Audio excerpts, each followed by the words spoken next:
Hello viewers and subscribers, সবাই কেমন আছো?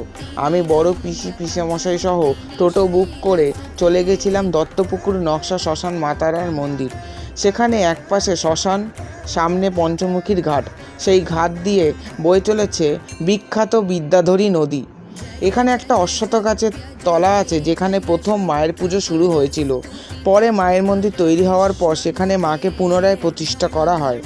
এই মন্দিরে মা তারা সহ রয়েছেন বাসুকী নাগসহ বাবা মহাদেব ও তার আদরের প্রিয় নন্দী মহারাজ। এই মা তারা প্রথম যিনি প্রতিষ্ঠা করেছিলেন তার নাম স্বপন সাধু, যিনি প্রথম এই মায়ের দর্শন পান। তিনিও এই মন্দির চত্বরেই থাকেন।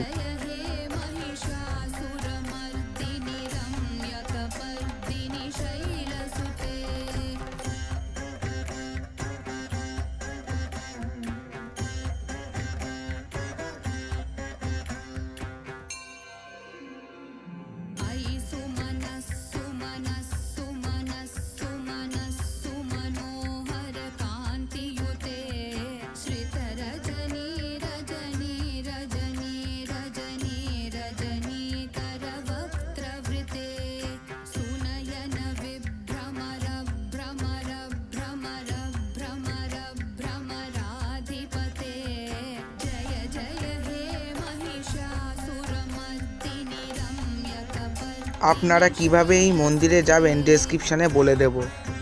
ভিডিওটা ভালো লাগলে লাইক, কমেন্ট, শেয়ার, আর চ্যানেলে প্রথম হলে সাবস্ক্রাইব করতে ভুলবেন না। Bye bye.